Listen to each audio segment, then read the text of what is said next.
Genesis, but Florida likes to come out when it comes to Frostbite. But enough about that. We got Ceva versus PikPocket. Okay, Ceva. I don't know this guy. Do you know this guy? Okay, so he came out like 3 weeks ago. He's visiting for like the month. He's visiting for the month of November. He's like from Canada. Okay. And he has family here. He's a Mario main, and he's pretty solid. All right, well, let's see how this Mario main from Canada can do against one of our PR players, PikPocket. And I know that PikPocket has been like, he's really been saying that, oh, you know what? I'm going to put a little bit more faith in my Isabelle. He has been cooking this character for a long time. So now that he's bringing it out, I'm really interested to see like what makes it different from his villager. Yeah, the characters kind of convert differently. Like their tools are similar, but not the same, And Isabelle has a lot of cool tools that villager doesn't have access to, like that rocket in the ground. Yeah, I mean, I think the Lloyd is a little bit worse. It's definitely worse than villager's Lloyd, but I think that her whole game plan is very different from how villager wants to play, because he's all about like keeping you out, while she's all about like creating enough pressure to get like side Bs, to get the Lloyd traps and everything. Mm-hmm. But speaking of the differences between villager and Isabelle, that fishing rod, it's not a grab. It loses to shield, but it will grab other hurt boxes. Yeah. And it does a ton of damage. It does like 20 damage or something whenever she throws with it. And it combos into death. So it does. So honestly, but good stuff to PikPocket. The F-Tilt going to take that stock, and right now he's sitting with a 34% lead and rising.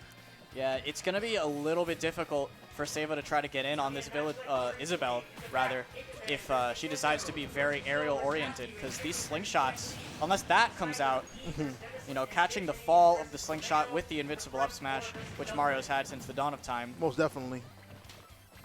So, like, the thing is I get that Mario has very good and strong aerials to, like, approach and everything, but this is definitely a character you want to stay on the ground to kind of weave through their pressure. That almost killed in that scenario. Yep, and these up airs are actually putting in work for Ceva right now. The percents are almost evened out. I would say that both characters are in the same level of threat of death right now. Ooh, that up smash is not gonna kill just yet, but Isabelle is a light character. Another smash attack will definitely seal it out. I don't know her exact weight, but like you said, she is pretty light. I think she's one of the featherweights, I'm not mistaken. All right, well, if she is one of those featherweights, this rage up smash might be able to take it from Mario. Almost definitely. Ooh, I thought that was it. And if you notice, a lot of the time, Ceva is actually getting some mileage when PikPocket is trying to approach him from the air. But with that fishing rod actually going to take him off the top, it's going to be a stock lead now for PikPocket. Definitely, and this is where Isabelle wants to be. She has a stock lead. The opponent is now trying to scramble to try to get in. If he can keep up this game, setting up the Lloyds, setting up those fishing rods, this is essentially going to be PikPocket's game. But Ceva can bring this back. Try to go for the ledge trump with the cape, but ends up not getting the trump. Unfortunate for him. Ooh. And I like the use of this nair that PikPocket is using with Isabelle to kind of control the airspace in front of him very quickly. It also apparently jumps at a height where he can shift his hurt box to get around that up smash. That was pretty important to note. Ooh, tries to call out the landing with the F smash, and it ends up setting him up for a situation where he gets the back, Ceva gets the back air, takes the stock. Yep, and right now if Mario gets that up throw, he can really get a lot of percent on Isabelle, especially if he gets it near a platform. So I understand. Recovery. Ooh, yeah, very good recovery and like very smart maneuvering. Yeah, if he messed that up, he died. So like, I understand that PikPocket is winning, but I feel he's giving up a lot of opportunities to set up corner pressure. Like, there'll be a lot of times where he'll say, you know what, instead of me just trapping you at the ledge, I'm just going to go back to center stage, which is not bad because for a zoner, but I feel like he can really set up this corner pressure and force Ceva to do a panic option. Tried to get that up smash. Ooh, yeah, that up smash not the biggest hitbox, but it is pretty quick. Okay, but PikPocket really, just like you said, keeping him out, going for a lot of these edge guard attempts, and the fishing rod, I guess, forced him to go too low and he couldn't make it. Yeah, I don't think he realized he didn't have his jump. So he went a little bit lower than normal, and he may have like not angled the up B correctly. But good stuff to PikPocket. He will be taking that first game on PS2. PS2, not PS1. Here yes, we are at Versus Gaming Center. We have now become purists. We have now accepted PS2 into our ranks. What's going to be the next thing that happens, you think?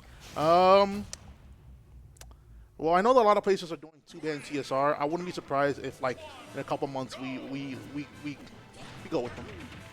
But Yeah, all right. I think that the stages in this game are different enough where like DSR could be okay. I like the 3 bands no DSR, but I think that was more more oriented towards an 8-stage list. Definitely. But enough about that. We are here on Lilat.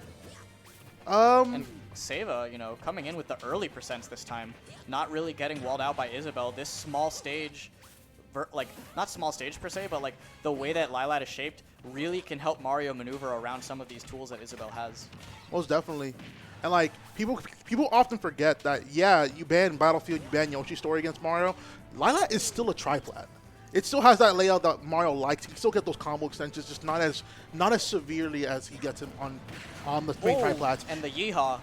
Said, you know what? That's fake pressure, baby. I'm gonna take this stock right now. You can't land like that on Mario's shield. So Ceva, let's see how he handles this lead. You know, this is the first time he's actually been in the lead.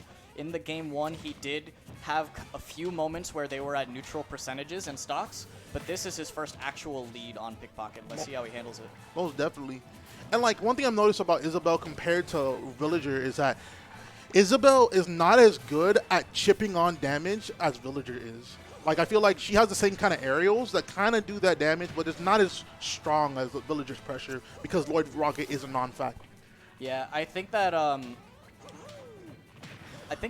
the stage though, Isabelle might have better tilts, slightly. Like up tilt is really good, and F tilt is basically the same thing. Oh no, her tilts are fantastic. Yeah, her tilts are really good. So a lot of times Isabelle's, if they're trying to like, once they've made their opponent stop jumping, they can kind of bully them on the ground with like the setups with the down B and going for things like jab, because you know you could just like jab and then return back to neutral. So there's a lot of things that Isabelle can do in close quarters combat. Ooh, keep hitting with that Lloyd. Very good option. Doing this nair to get out of this fake pressure, really good of Pickpocket. I guess that nair is fast enough to not really combo break, but like pseudo combo break. Ooh, waits up the get up attack, but doesn't position himself for the punish. Ooh, bad stutter. All right.